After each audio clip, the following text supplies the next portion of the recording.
Go to the church, you know. Tawali man, what's up? Man, can you imagine people just dump everywhere? Someone drinks water and throws the bottle wherever. Come on, Rogers. What else do you expect people to do with an empty bottle? Simanya now, recorder. Did you know that plastics take at least 450 years to decompose?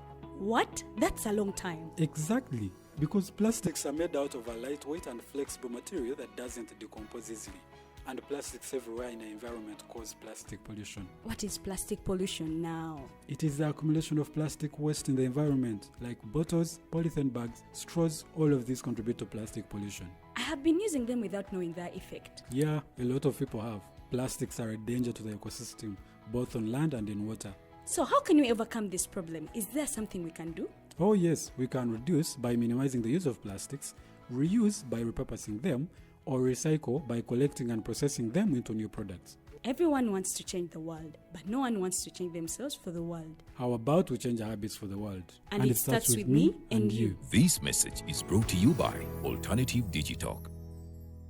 Hey Teddy, have you noticed how little attention science and health issues get in the media? Totally, Edgar, yet science information is very important. Yeah, for sure. That's why the Health Journalists Network is here. How can they help? They are a group of journalists dedicated to advancing public understanding of healthcare issues through impactful reporting on health and science. Oh, really? Yes, they meet up every month with scientists and researchers, policymakers, and activists at the Science Media Cafes.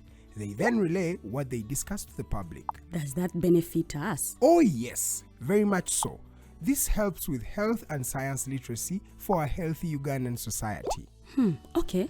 I love getting informed about science and health issues. Health information makes all the difference between life and death.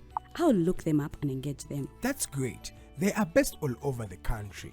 Oh, okay. That's interesting, and they should be making real impact. They are empowering health communities through journalism. Journalists can save lives just like doctors.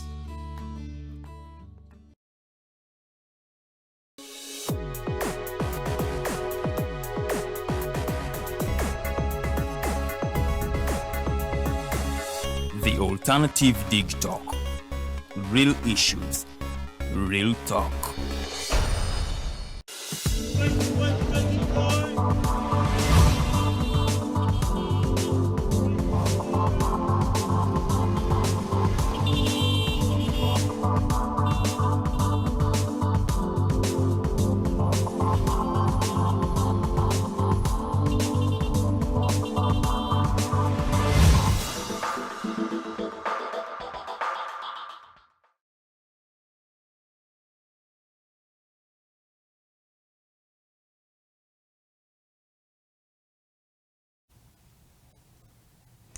Amacha amalungi abatukereddeko ku mpewo zaffe eza The Alternative Digital. Konze Farida bikobere okubanga ate ngenda tambuza show eno paka essaawa 4 ez'okumakya.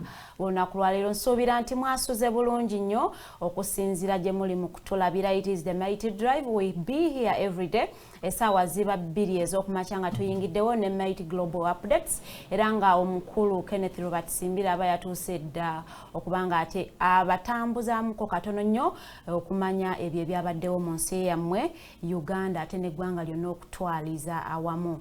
Kakati ffe tuba twaguse dda okulaba nga ate show yaffe etambulira ddala bulungi nnyo. Olunaku lwaleero as always mbeera ne Commissioner Fred Bamwine tuba twogera nsonga za byabufuzi, nsonga za bannayuganda, nsonga za nsi yaffe, ebiki ebyo bye mubuuza oba bye mwemulugunya ku government. Ffe bwe tufuna omuntu ava ku side ya government nga tumuleeta nga ate asobola okuba nga ate ayanukula ebibuuzo byammwe ebiri in relation to policy, to governance, to rule of law. You see, we always speak rule of law.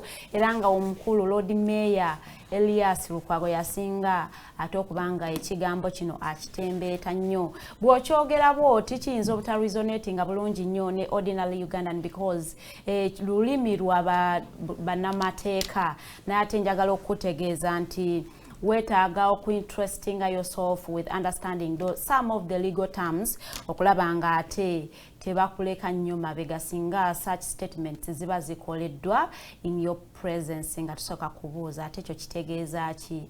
By the way, as we have Google and AI tuzikozese nnyo okulaba nga ate tweyigiriza ebyo ebintu bye tutannamanya. Tuleme kukozesa AI nga tugikozesa okunoonya obuntuntu obutonotono, wabula tugikozese to our benefit okubanga ate tweyigiriza ebintu bingi nnyo. As we wait for Commissioner Bamwine okubanga ate atuukako mu studios, ngenda kubanga ntambula oba nga nyumyamuko n'omukulu Kenneth Robert Simbira nga atubuulira ye butya bwalaba ebintu and how Ugandans can best trust the Independent Electoral Commission amidst claims from the opposition nga balaba nti banyigiriziddwa nnyo ate as compared to those from the ruling party.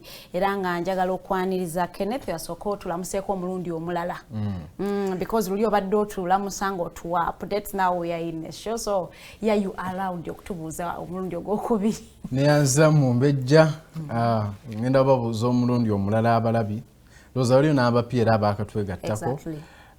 Good morning, good afternoon okusinziira ku budde bw'ogenda okulabira show eno. Weebale mu mbejja okunkyaza eno siba na buyinza bubeerayo naddala nnyo ensonda eno. So bw'olaba nzize mmanya amaanyi gavuddewo hostel oyo gw'olaba kwebaza okumpita twogereko eri bannayuganda naffe tugatte ettoffaali ku development y'eggwanga lyaffe. Yeah, everyone I am with Kenneth in the studios, I no longer, I actually ceased to be a youth and I transitioned to the other category of people that do not want to be called adults. They will actually feel offended. But yes, I associate with them. However much, I also do not want to be considered an adult. Well, but we know being a youth is not a permanent position. So anytime you transition from being a youth to the other category. So katinze bwembera nawe, I am not a youth. You give up. I give up and I let you speak on behalf of the youths.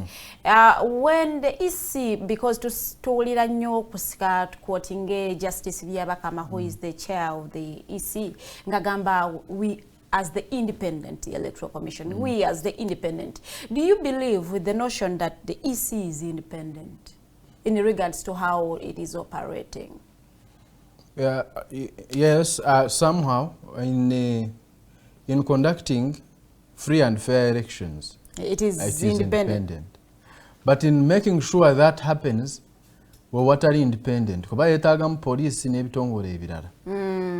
and it's where most of the criticism has been coming from. Conducting siwuliddeyo nnyo blame ku mwa printing za ballot papers is tamala namba ku kitundu. Polling station eno temwaleseyo yadde kintu na kimu temwabaddeyo. Simaya candidate gundi atabale na agent we mwenga electoral commission yakomeddewo ballot paper. Yeah, so in line with their work ya kalulu, I think they have been independent. Gwomulimba gukoze process ya kalulu bakubo process egwayo nga mulimu involvement y'abalala. Nenga ku line ya electoral commission, as a person I would say they have been independent enough. Naye ebirala security engeri gye bituukisibwamu, how security is maintained, awo wasinza okuva obuzibu ne. Naye bw'otunuulira ejja kugamba nti si be bavunaanyizibwa ku security agencies eziri participating in this process. Kati bo bajja kugamba obuvunaanyizibwa bwaffe, our mandate ekoma wano ne wano ne wano. So how the security organs engeri gye ziri mu kweyisaamu n'okuhandlinga ebintu, for them they can issue a statement but they cannot come out and give an order. And we don't want just a statement. We want something to be implemented. So the challenge... Kati bagambe nti kituyimirizaamu process y'ebyokulonda paka nga security agencies zikiziganyiza. I think baweebwa amaanyi okuviira ddala mu constitution ey'okudetermininga how you come in. Gwenga police ojjamu otya. Babe n'obuyinza obususe kuwandiikira akulira police okumuyita abeeko byannyonnyola awe report ku kiki ekyatuukawo. Babe n'obuyinza obudetermininga wa engagement yo weekomanga police. So abo obuyinza bwe batanaaba kubanga bafuna bulungi kuba bw'olaba Justice Simon Bugenyi by'abakamanga ayogera olaba ayogera without that much authority nti nkuyise ku lwokutaano jangu wano onnyonnyole kyo no process twawandiikidde simaya gundi ajje annyonnyole kiki ekyagenze mu maaso. I don't think they have had that enough authority y'okudetermininga police oyingiramu otya. So I think ne parliament yaffe yanditudde nefuna the appropriate legislation ku nsonga eyo kuba electoral commission diro twetaga police mu kalulu kati police twetaga amaje oba judge okubeera involved so ekizibu electoral commission kyerina nti si security organization so ebimu bigizibwalira okumanya what measures require police to act in a certain way. So awo twetaagawo etteeka eriyinza okublendinga kino okutegeera nti yes kituufu electoral commission tetegeera bya security tetegeera intelligence ebeera mu ggwanga how can they best work with these security organs okutuukiriza eyo ebintu ebimu especially mu mbeera ezitali za emergency kuba bw'abeera muyeekera ng'aguddewo ebeera emergency awo maybe consultation ya electoral commission twandisubidde nga ntono naye ku bintu ebitali emergency bino ebibyo kusika ali mu race ba candidates n'okuba n'okola ki I think bwali baddengawo consultation ya electoral commission candidate ono yeyisiza bwati ne bwati wano tukode tutya ne babalansinga the boat in terms of security and maintaining law and order in terms of conducting a free and fair election ne wabeerawo balance security neewulirwa lwaki before a decision is made because I don't believe we should only have solutions after the problem has happened. Oliba mukubye afunye accident agifunye akubiddwa sasa alikubiddwa. Can't we do it because police ebadde condemning processions za some opposition figures before ekirabikanga ebadde plan now to stop those processions. Have you consulted the electoral commission before okulaba tugenda kukola kino nga police kandi tugundi alemeddeko yakola kino wano ne wano tusazeewo tuyimirize lwaleyo batu tukolebwe tunebwe. Have you conducted the electoral commission no leader side yaabwe because whenever they blame or such things happen we blame the electoral commission bwebako baba abawagizi ekugamba ECS teina kyeyogedde so emirimu gyonna police gyekola amagye byegakola bivumisa electoral commission ate oluusi nayo nga teinaayo maanyi mu side y'ebyokwerinda tebalina power bayinza gamba nti twetaagayo egyo emitwe gy'abantu abasukka mu 5 betulina mu parliament gituule ginoonye etteeka eriyinza okublendinga these two different angles oli ali mu security na kwensualinga Bannayuganda nti bali safe ebintu byabwe bikuumiddwa ono ali mu kulaba nga akalulu katambulira mu mateeka amatuufu ate kali free and fair tekayinza beera free and fair ng'eno ono wa security akayisa bubi ate tekayinza kubeerera free and fair nga tekali mu peace and stability. Endabye abantu bangi nga bagamba nti Ugandans the citizens provoke the police nti police ebezze kulaba nti emirembe gibeerawo you are doing your processions but in peace you are not disrupting my business nzazze okukola atazze ku rally nti as you proceed to where you are going to the rally ground I am able to do my business. Ate saagala nnyo nti kati Bannayuganda batuuka ne batandika okusosonkereza aba police. Mujja tujja bajjako. So it is creating chaos and crash between the citizens and abakuuma ddembe. N'osanga ntandise okulaba tear gas, violence against the mass naddala ku rallies ez'aba opposition. As compared to Bali ruling government because they don't allow you kavuyo. And no, that is why Ugandans are saying EC is not as independent because every two kaku side ya opposition tebiri mtuka kuya NRM and they are being quiet. I think some of our opposition figures are also to blame. But preaching nnyo enjiri ya electoral commission teri independent. Not in the right way okugamba nti tuteke what next should be done. They are not giving an alternative. Yes. They are just I don't know whether it is preparing for a defeat nti bwenaba CCM njagamba nabagambirawo electoral commission kubanga there is no way you can be in an election ng'okyasaba n'obuwagizi weetoolodde eggwanga osaba support ng'ogenda buli wootuuka obagamba electoral commission eno kakiiko ka president Museveni. Yes. I think that one is not what we should expect in it because singa kaali bwe kati wandikazize kuba kati bukaka akakiiko ka gundi gwe ng'ekibiina oteekamu ssente mu campaigns mufaaki why don't you stay out beba preachings enjiri eno okulaba ne mu bannansi abamu okuprovokinga police n'okuluzinga trust okuprovokinga police sometimes processions zino waliwo right way ey'okukolebwa twalabako wano Mr. Mukose yaliko wano mu studios nga commentinga ku camp ya NRM nga bo bali organized was it in Masindi nga bali organized in such a way. We have not had the efforts from some opposition figures one Mugwanga. Because the police doesn't allow them to organize. Which organizing? the police doesn't. Sigambe police because Burungi wale vehicles obubi. But initiative ya mwenga opposition yo ebadde mala kulaba anti processions zigenda mu order. Nalabako I think they were the areas of Mubende Kasanda. Nga abantu bayingide nimiro police yafunawo wao clashes na neba supporters ne bayingira ennimiro ne bagiringirira.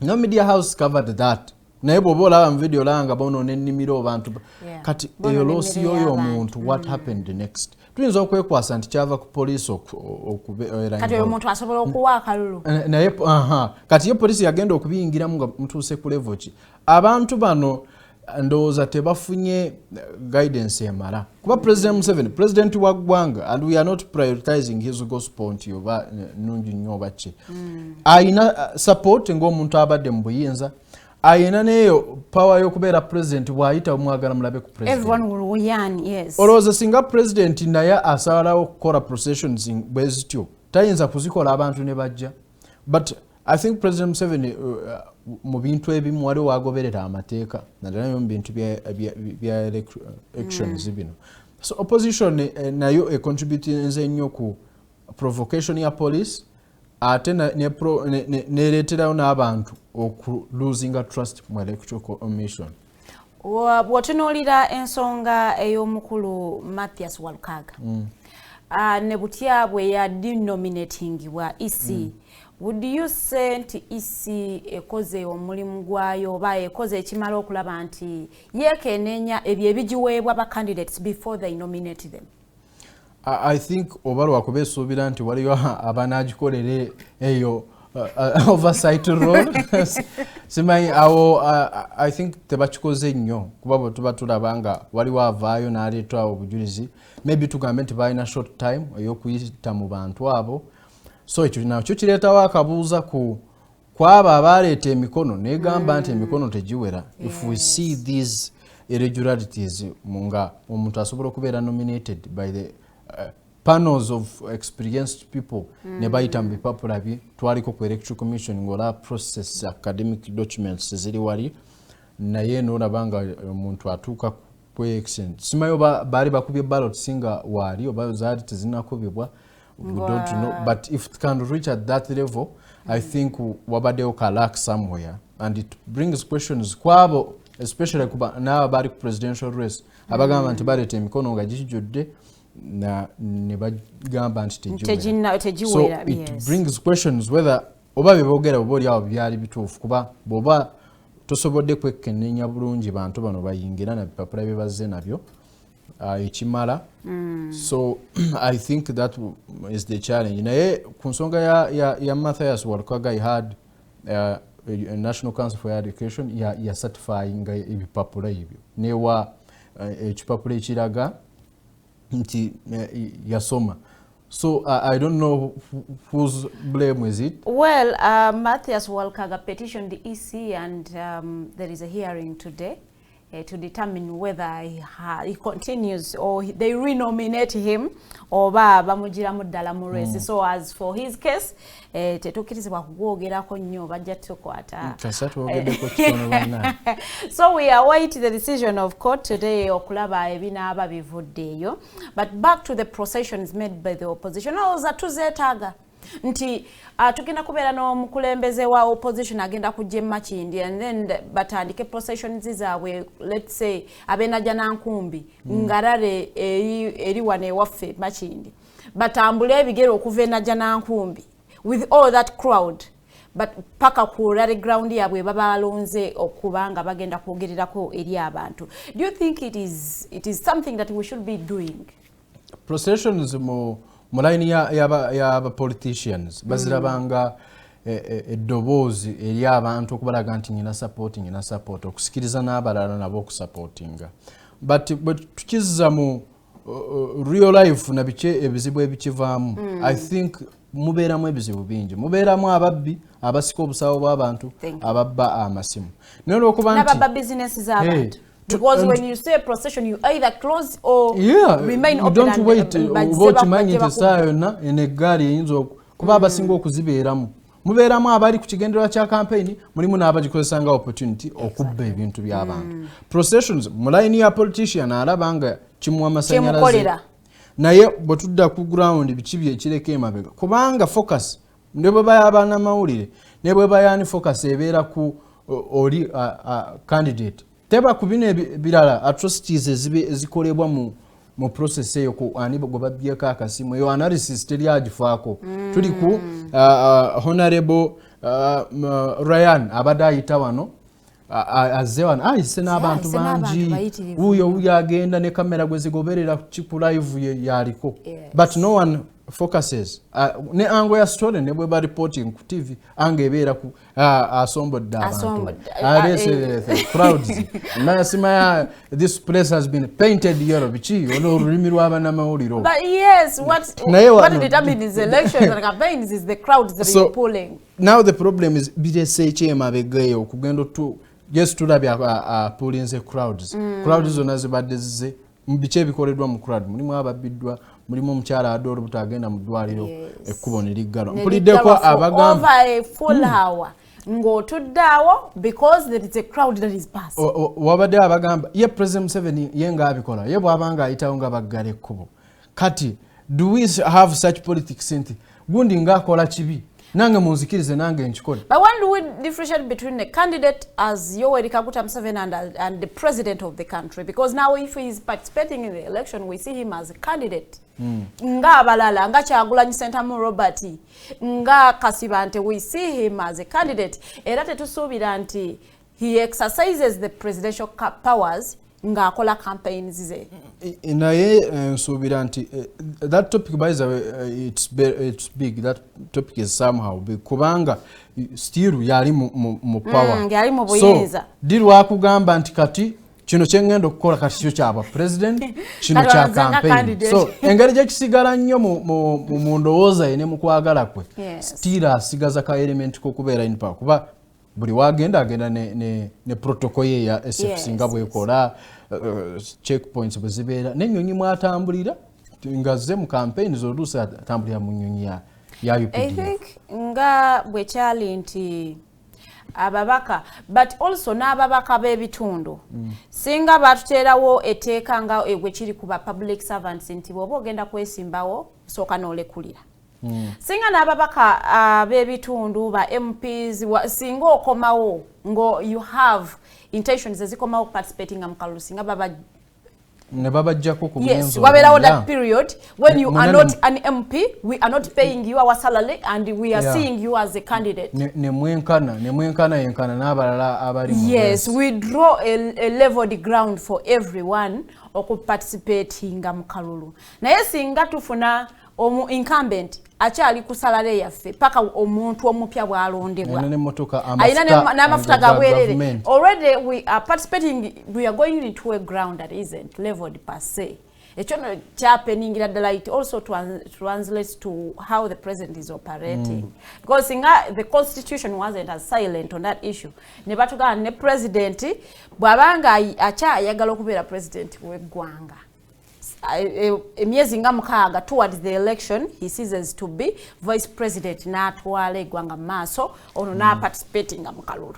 Amateeka ng'ago tegatera kuyita kuba agogo tegayita essuubi tuba na litono lwaki muletera okuba nti mulina essuubi ttono nyo what brings about amateeka agalimu obwenkanya wano ku butaka tegatera kuweebwa nnyo omwaganya kuba etteeka eryagalibwa from above waliyo ka process keriyitamu mangu ne tuba tukaaba bwavu n'owulira nti bayisizza obukadde ebisatu bwakasiimo mwayisiza etteeka eddungu naye nga teribeeze bwe liba lya bwenkanya eryo teriyita mangu kuba I think waliwo n'etteeka erireka president n'obuyinza obwo mu electoral period nasigaza sigala because he remains the president, yes, he still has all the powers as the president of the country, so, and still he's participating. Kati ebyo byonna fe netubibulamingira electoral commission netugamba waliwo ne sometimes wetuwulira nti sima electoral commission yadde yagala ku meetinga president kati mu meetinga mu kaliba ya leader w'eggwanga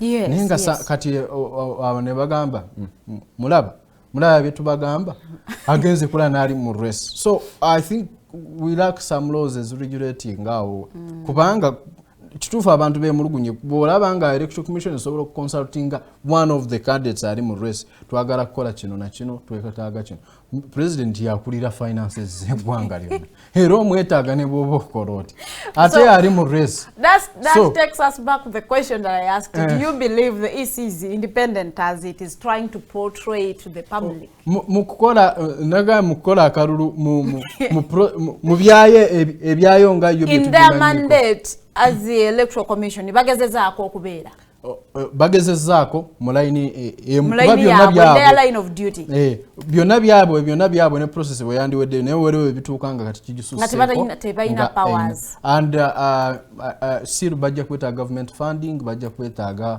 and government funding yaffe I think we have been lacking the right way for things to be done. Mulimu consultation of the president. Buli yeetaaga sente simanya ki wetaaga na kwetukira ku president. I don't know why it's happening that way.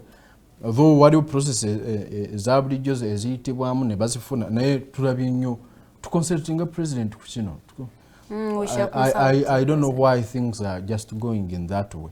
So electoral commission okubeera independent yetaagawo amateeka amapya getusuubira nti parliament yaliisizza naye essuubi ligenda likendera kuba parliament yaffe nayo nze one of the things I blame them for nti they don't know when it is politics and when it is some of them when it is now matters of national importance. N'oleka side bw'oba wa NRM n'ova ku kyakuba NRM n'oyisa etteeka eriyamba ensi. So it is pate yange esembe etteeka first.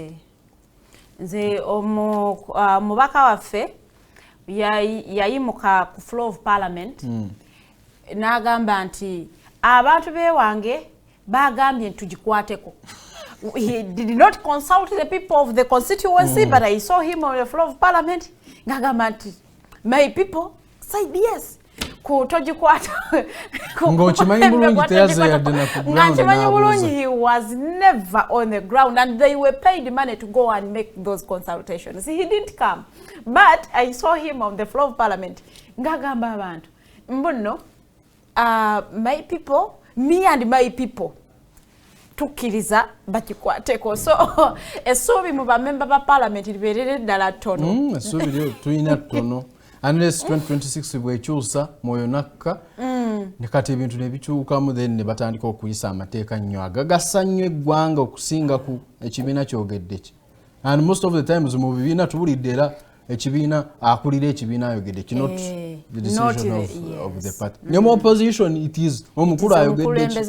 I've been seeing some candidates nga beewala zi debates ku some televisions because order from above. The president has said we should not appear, so we are not appearing. Why would you reject a debate where, by these debates is really important okulaba ogenda kubeera mubaka kikaki ng'olwokuba omunene zino debates zetulabiddemu abantu ab'ekibogwe abakulembeze so banayite mugana debates zino mujje mu debating issues bwe mbanga mukkiriza nti mwe bantu batuufu okukulembera particular constituencies. Anyway, ngenda kubanga mpumulamuko katono nnyo bwe tukomawo omugenyi wange agenda kuba aneegaseeko tugenda kubanga twogera nsonga za rule of law. Do you think the government of the NRM upholding the rule of law in Uganda oba nedda? Eyo nno egenda okubeera discussion yaffe. So nkukubiriza nnyo tovaako tekomawo.